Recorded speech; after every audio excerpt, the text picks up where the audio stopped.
Hello guys, so today we'll look into the very famous RSA algorithm, and if you really want to understand the logic behind this algorithm, like why it is so powerful and how it was derived, then this session is for you. Okay, so RSA algorithm is a cryptographic algorithm which is used for encryption and decryption of messages in a network. Okay, so cryptographic algorithms can be broadly classified into two types. One is symmetric key based and one is asymmetric key based. So now let's look into both of them. So let's consider two people, okay, Bob and Alice, and they want to communicate with each other. So let's say Bob wants to specifically send some secret message to Alice, and this person over here, which is a bad person, he wants to know that secret message. So if Bob sends the message directly, like without modifying it on the network, then this person can easily read the message, right? He can intercept the connection and he can easily read their message. So what to do now? Here comes cryptography. Cryptography ensures secure transfer of messages between the two entities, okay? Between multiple entities. So before moving on to these two types of cryptographic algorithms, let's just understand what one-way and two-way functions are. So a two-way function is a function where, let's say I have a message, okay, and I'm passing it through the two-way function, and I'm generating a ciphertext, which is C. So ciphertext is nothing but the modified text or the encrypted text. So I do some modifications on the real text, and I get the ciphertext. So what if I want to get the original message from the ciphertext? For example, Bob sends a message to Alice and he encrypts it at this end. So Alice wants to know, right, what is the real message, because she is getting the encrypted message over here. So similarly, I want to know the original message from the ciphertext over here. So in a two-way function, we can directly generate the original message from the ciphertext by using the same key, which we use in order to generate the ciphertext. But in one-way function, we can only perform this operation in the forward direction. That is, let's say I've encrypted this message using some key k, okay, in the forward direction. But if I want to generate the real message, then it cannot be generated through the same key k. So if we want to go reverse, we have to use something called as a secret key. Okay. So the symmetric key based cryptographic algorithms are based on two-way functions, whereas the asymmetric key based cryptographic algorithms are based on one-way functions. So in symmetric key cryptography, we have a private key at both the ends. Okay, key 1 and key 1. Let's say this is the private key and it is shared by both the persons involved. So Bob encrypts the message using key 1 and Alice decrypts the message using key 1. But the main disadvantage of symmetric key cryptography is that before actually starting with the exchange of the messages, we have to exchange the key. And while exchanging the key, the hacker can intercept and he can know the key, and hence he can also decrypt your messages. So, but today we also have some algorithms through which the key can transferred securely. But now let's look into asymmetric key cryptographic algorithms. So in asymmetric key cryptography, we have two keys involved. So any person in a particular network, let's say we have 6 people and they want to communicate in a particular network or anywhere, each one will have two keys. One is public key and one is private key. So as the name suggests, public key is known to all the people in the network and private key is known to that particular person. So let's say Bob wants to send a message to Alice. So he obviously knows the public key of Alice, which is let's say key Alice public. Okay, key Alice public, and this is key Alice private. So Bob encrypts the message using this public key, which is key Alice public, and Alice decrypts this message using her own private key. So in this case, as you can understand that the hacker cannot decrypt this message because we are not transferring the private key anywhere, because it is known to that particular person only.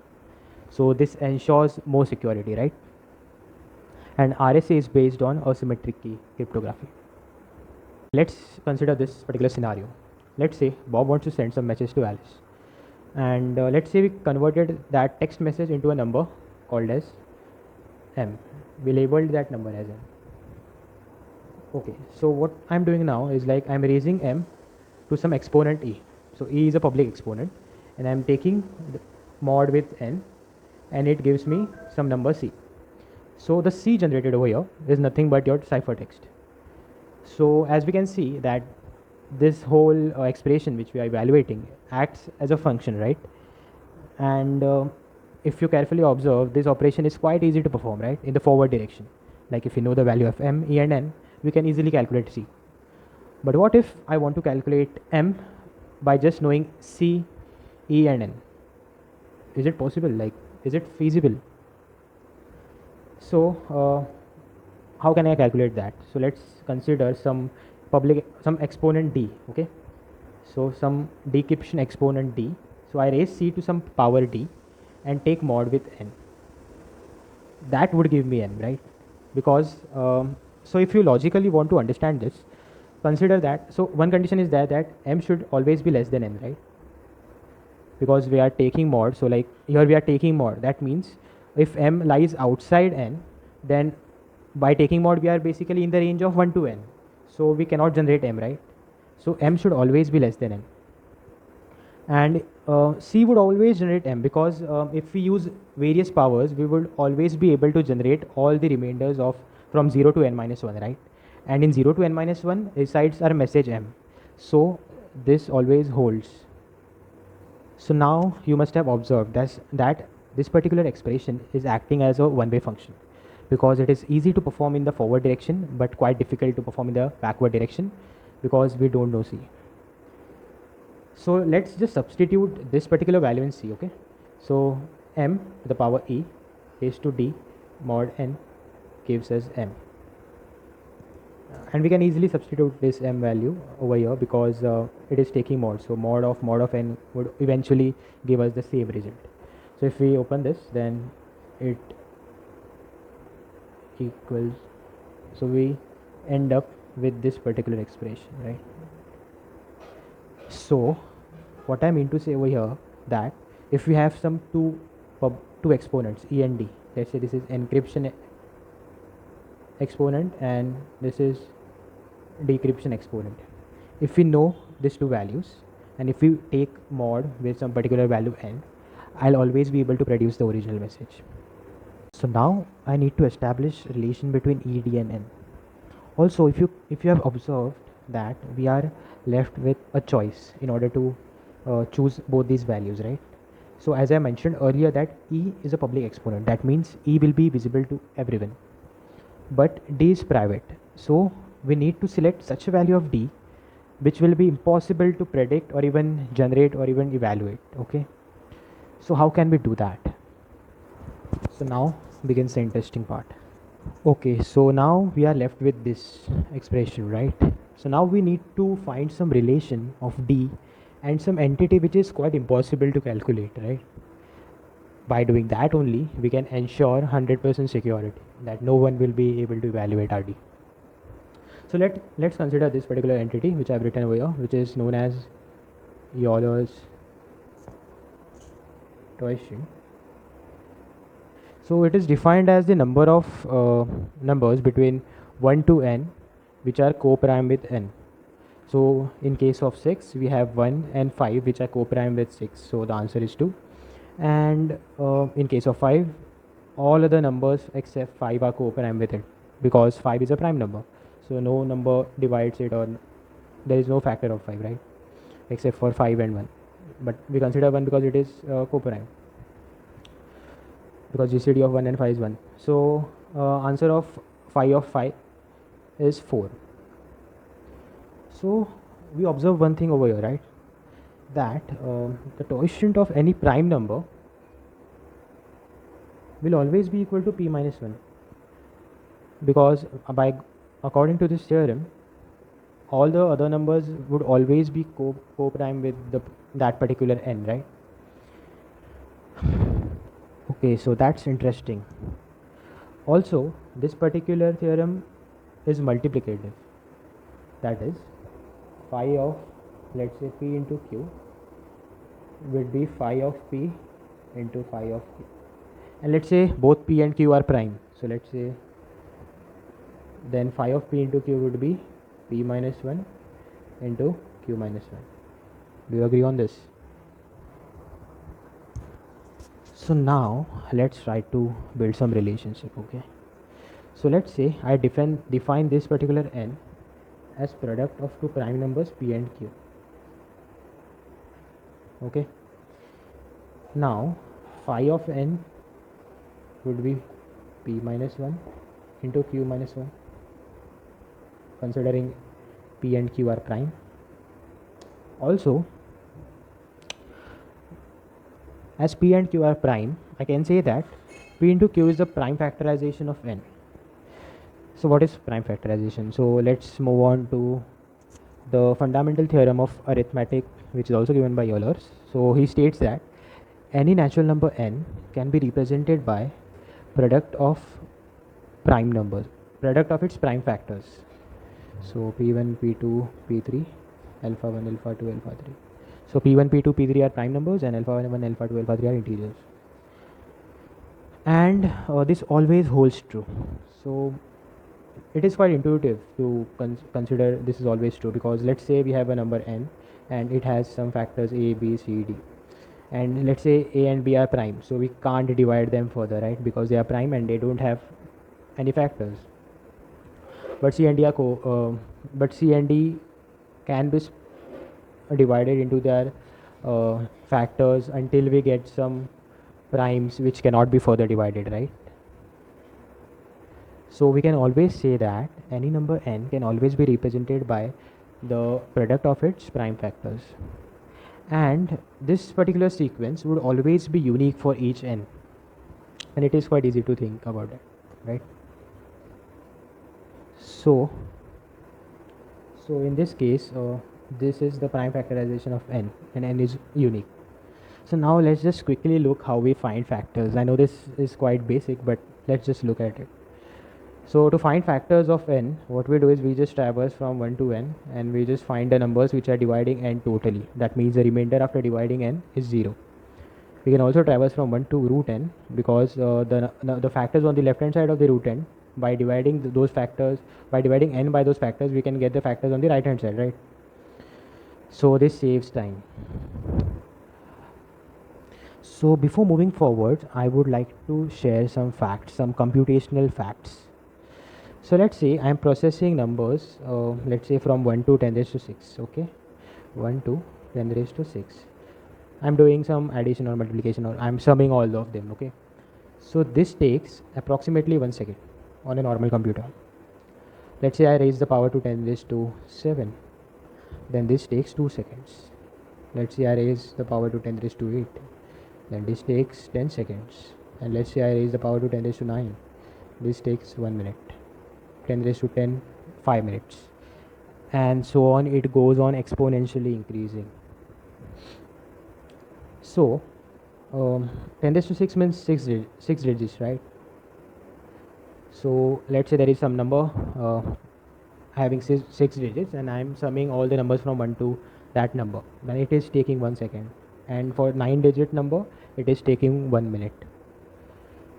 So what if I take two prime numbers? Let's say our n is defined by p into q, right? So what if p is 150 digit long and q is also 150 digit long? So n would be approximately 350 digits long, right? And to find the prime factorization of n, we will need to traverse from 1 to root n, which would approximately be equal to 150 digit long. So you can see that to traverse from 1 to 10 raised to n, it is taking us 1 minute. Then to traverse from 1 to 10 raised to 150, it would take us all approximately 100 plus years. So this is impossible to calculate. Do you agree on this? And this is quite an important fact. Now let's just relate everything using Euler's Taussian theorem. Okay, so before moving forward, you will have a question like, won't this multiplication take time? Like, these are 150 digit numbers, and how will we produce them? So let me just define one expression which is as follows: n is equal to let's say a1 a2 an plus 1, where this is nothing but the prime factorization of n, okay, or the product of all the prime numbers. But here the a1 a2 and an, all these are the unique prime factorization, okay, not the powers. We are just considering the unique ones. Then we can always say that n is also a prime number. Let's take a small example. So let's say we have a1 as 2, a2 as 3, a3 as 5, all these are prime numbers, right, and plus 1, which gives us 31, which is also prime number, right. That means we can generate infinite prime numbers using this property. We can take any number of primes on the right hand side, add 1 to it, and will have another prime number which can go on and on and on. That means we can obviously generate 150 digit prime number. And the multiplication part is quite easy because we are not traversing it, right, we are just multiplying it, so it will take very less time. Okay, so Euler's Torsion theorem states that m to the power of phi of n is equal to 1 mod n.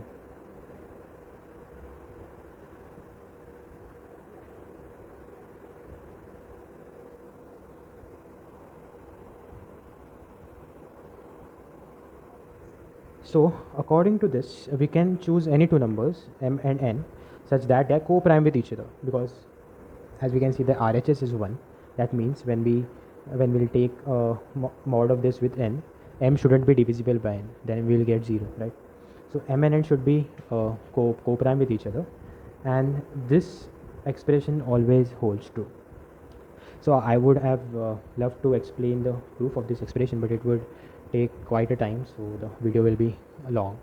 So let's just skip it, and you can just find it anywhere on the Google or some video, and you can refer to it if you are interested in it. So now let's just consider this particular expression. Let's mark this one as 1, okay, because we need to find the relation between d and this entity phi of n, because as we have seen earlier, it's quite impossible to find this entity, to evaluate this entity n, because as we know, it is impossible to calculate the prime factorization of n, right. So let's just so we are over here, we have m to the power of phi of n equal to 1 mod n. Let's just take kth power on both sides. So m to the power of k phi of n would give me 1 to the power of k mod of n. So 1 to the power of k is 1. So, and let's just have m on the right hand side, because we need m on the right hand side. So let us divide, let us multiply m on both sides. So m into m of k phi of n gives us m mod n. So m mod m will always be equal to m, because we have seen earlier that m is always less than n, right. So this is nothing but equal to m, and we are left with k phi of n plus 1 equal to m. So now compare these two equations. So RHS is equal, so we can equate the LHS. So m to the power e of d equals m to the power k phi of n plus 1.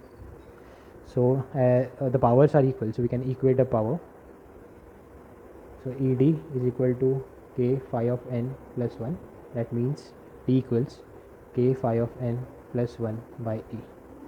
So this is our important result which we were finding, right?